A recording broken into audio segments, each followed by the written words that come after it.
Halo Bapak, Ibu, dan Saudara-saudari yang dikasihi Tuhan. Hari ini kita berjumpa lagi bersama-sama, kita akan merenungkan firman Tuhan. Tetapi sebelumnya mari kita berdoa terlebih dahulu. Sungguh kami bersyukur Tuhan karena kami memiliki Tuhan yang sungguh baik, yang berkuasa di atas segalanya. Dan jika sebentar kami akan bersama-sama merenungkan firman Tuhan, kiranya Tuhan menolong kami supaya kami tidak hanya menikmati berkat dari Tuhan, menikmati kehidupan dari Tuhan, tetapi kami juga dapat memahami kehendak Tuhan sebagai tanggung jawab kami dan melaksanakannya di dalam kehidupan kami sehari-hari. Terima kasih ya Tuhan, di dalam nama Tuhan Yesus kami berdoa. Amin. Firman Tuhan pada hari ini berdasarkan Bilangan pasal 11, ayat 24 hingga ayat yang ke-30. Bilangan pasal 11 ayat 24 hingga ayat yang ke-30 yang berbunyi demikian.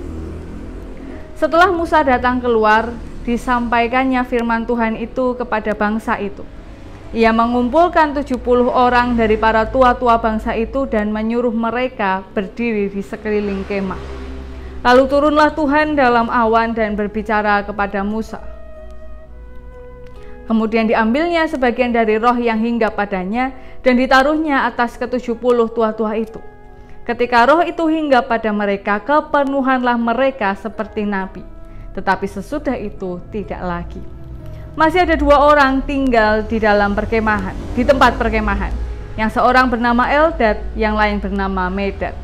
Ketika roh itu hinggap pada mereka, mereka itu termasuk orang-orang yang dicatat, tetapi tidak turut pergi ke kemah. Maka kepenuhanlah mereka seperti nabi di tempat perkemahan. Lalu berlarilah seorang muda memberitahukan kepada Musa, Eldad dan Medad kepenuhan seperti nabi di tempat perkemahan. Maka menjawablah Yosua bin Nun yang sejak mudanya menjadi abdi Musa, Tuanku Musa, cegahlah mereka. Tetapi Musa berkata kepadanya, apakah engkau begitu giat mendukung diriku? Kalau seluruh umat Tuhan menjadi nabi oleh karena Tuhan memberi rohnya hinggap kepada mereka. Kemudian kembalilah Musa ke tempat perkemahan, dia dan para tua-tua Israel. Demikianlah pembacaan firman Tuhan pada hari ini. Sungguh berbahagia kita yang diberikan kesempatan untuk mendengarkan, merenungkan, memelihara, dan bahkan dimampukan untuk melaksanakan di dalam kehidupan kita sehari-hari. Haleluya.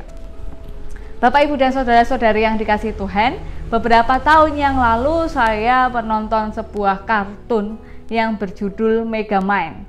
Jadi ini ada sesosok manusia, tapi bukan manusia ya, warnanya biru begitu, kepalanya sangat besar.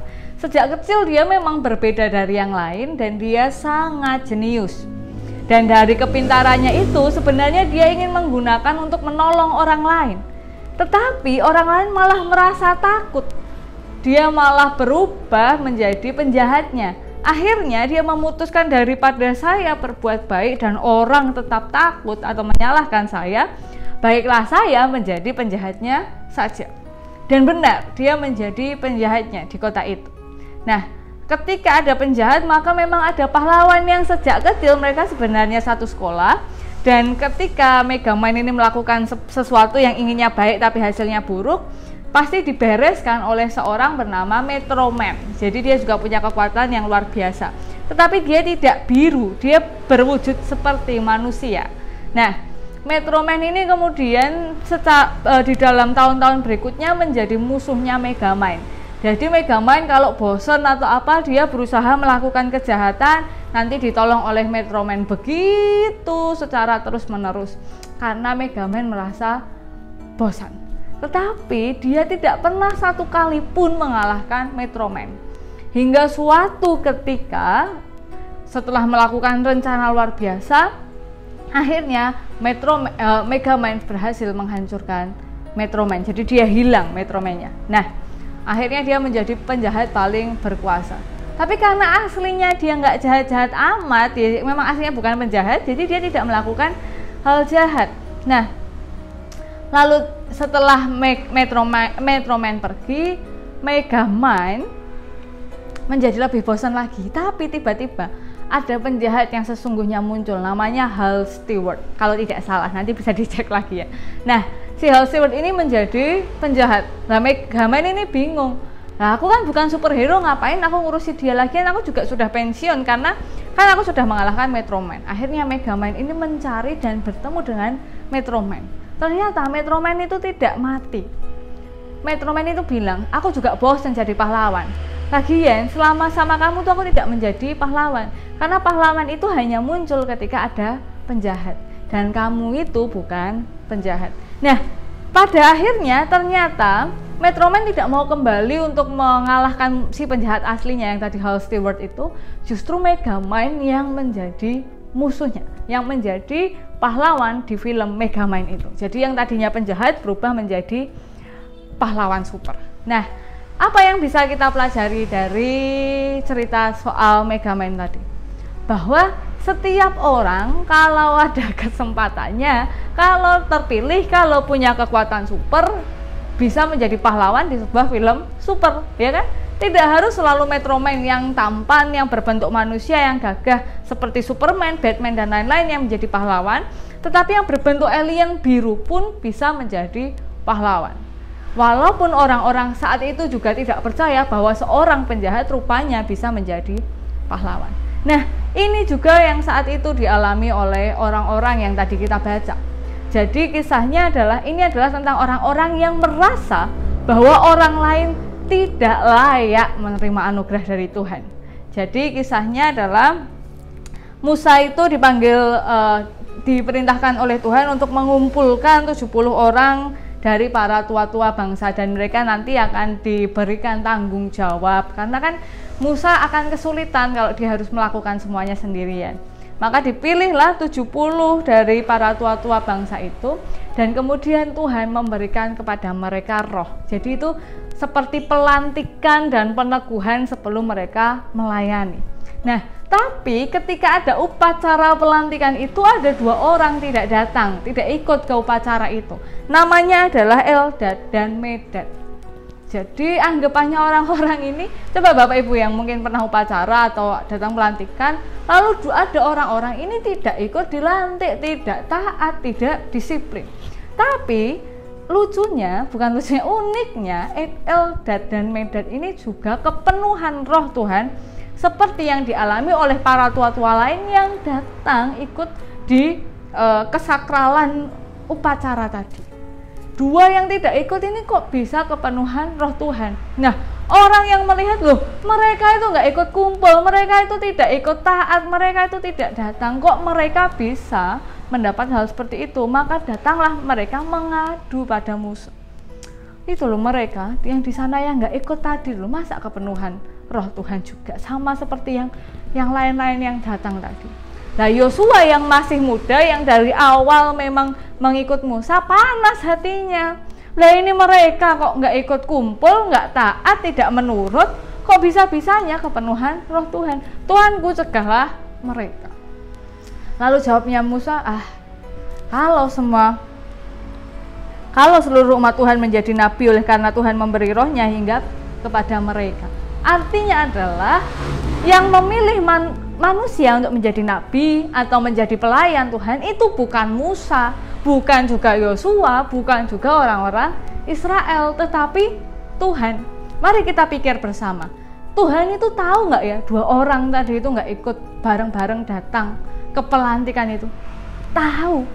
Roh Tuhan tahu nggak tadi? Tahu. Mungkin nggak ya roh Tuhannya kesasar, lah sudah kadang ada di list ya? Kayak pembagian sembako bantuan itu, lah sudah ada kadung di list ya, walaupun nggak datang ya nanti diberikan. Bukan begitu. Roh Tuhan pasti tahu, dan bahkan sebelum orang-orang ini datang, Tuhan pasti sudah tahu bahwa yang namanya Eldad dan Medad itu tidak akan datang. Tetapi mengapa walau mereka tidak datang tetap diberikan? Ya tidak tahu, karena itu semua adalah haknya Tuhan. Kepada siapa Tuhan memberikan rohnya, kepada siapa Tuhan melantik, kepada siapa Tuhan mengutus, itu adalah hak milik Tuhan semata. Bahkan Musa tidak punya wewenang untuk turut campur kepada siapa Tuhan memilih, kepada siapa Tuhan mengutus. Dan kadangkala yang kita pikir tidak layak, yang kita pikir tidak sesuai perkenanan kita, tidak sesuai perkenanan tata aturan yang ada, rupanya bisa menimbulkan kesan yang baik. Kalau boleh mengingat Salah satu presiden kita dulu adalah seorang yang disabilitas. Nah, boro-boro jadi presiden, jadi banyak hal pun pernah ada tata caranya tidak boleh menderita disabilitas. Kok jadi presiden, jadi pendeta saja? Kalau disabilitas itu repot loh Bapak Ibu. Karena apa? Karena mimbar itu sangat tidak ramah terhadap orang disabilitas, tinggi sekali. Nah, bagaimana dengan yang pakai kursi roda nggak bisa naik mimbar? Selamanya pendeta yang disabilitas menggunakan kursi roda kan tidak bisa naik mimbar kalau mimbarnya tidak ramah terhadap orang disabilitas. Tetapi orang disabilitas ini bisa menjadi presiden kita. Dan apa yang dilakukan? Banyak hal baik yang dilakukan, menghilangkan diskriminasi. Bahkan kebudayaan yang dulu dianggap bukan kebudayaan kita, yang dianggap hanya kebudayaan asing, boleh-boleh saja karena mereka juga adalah bagian dari kita. Ya Bapak Ibu tahu sendiri ya pasti presidennya siapa. Tetapi walau manusia tuh sukanya gitu ya, bikin batas kenormalan. Wah, yang ini wajar kalau jadi pemimpin, yang ini kurang wajar. Yang ini wajar lah kalau diutus Tuhan, yang ini bagus kalau jadi majelis, yang ini kok nggak sesuai dengan aturan kalau mau jadi majelis.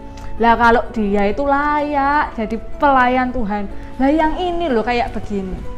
Seakan-akan siapa yang mau diutus Tuhan, siapa yang mau dipilih Tuhan itu harus sesuai tata aturan milik manusia, harus sesuai standarnya manusia. Padahal tidak.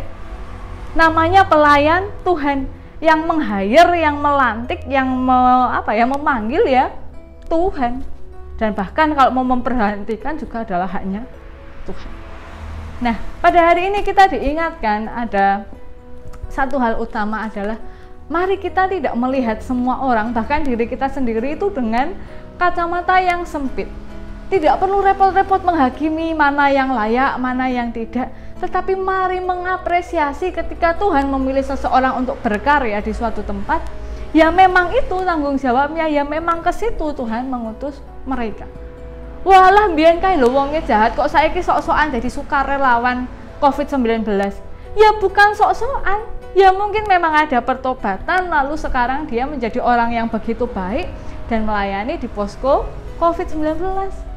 Ada banyak hal yang di luar pemahaman dan logika kita. Repot sekali kalau kita ikut campur terhadap haknya Tuhan. Siapa yang dipilih Tuhan, kemana diutus Tuhan, apapun latar belakangnya, apapun yang akan dilakukan, semuanya adalah kehendak Tuhan dan rencana Tuhan. Kita mendukung saja, tidak perlu repot-repot wadul. Ya ampun wong kae bla bla bla bla. Tuhan itu tahu Bapak Ibu, nggak usah diwaduli loh, Tuhan itu tahu. Lah wong Tuhan yang tahu saja menerima beliau dengan keadaannya, kok kita repot. Nah, mari kita tidak memandang orang lain dan diri kita sendiri dengan repot-repot. Kita dukung saja bagaimana Tuhan memilih, bagaimana Tuhan mengutus. Dan kalau kita yang dipilih dan diutus, ya kita jalan saja. Tidak perlu repot-repot wadul. Oh Tuhan, saya ini kan orangnya cuma kayak begini, saya ini nggak mampu. Dan Tuhan itu tahu. Dan Tuhan itu tidak pernah salah sasaran. Kesasar roh Tuhan nggak pernah ada ceritanya. Semuanya pasti tepat, semuanya pasti indah. Mari kita berdoa. Ya Tuhan, mampukan kami untuk memahami apa yang menjadi kehendak Tuhan, dan ketika kami tidak mampu memahaminya, kiranya Tuhan menolong kami untuk berbesar hati, untuk tidak berprasangka buruk atas setiap rencana Tuhan. Seluruh aktivitas kami serahkan ke dalam tangan kuasa Tuhan. Kiranya Tuhan melindungi kami dari segala yang buruk, kiranya Tuhan menjaga kami dengan kesehatan yang baik, dan kepada mereka yang terdampak COVID-19, baik secara kesehatan, baik secara sosial ekonomi, secara apapun yang saat ini sedang mereka alami, kiranya Tuhan merangkul mereka, Tuhan memeluk mereka di dalam kesusahan mereka, dan kiranya Tuhan memampukan kami juga untuk memeluk mereka dengan cara yang Tuhan berikan. Terima kasih ya Tuhan, di dalam nama Tuhan Yesus kami berdoa.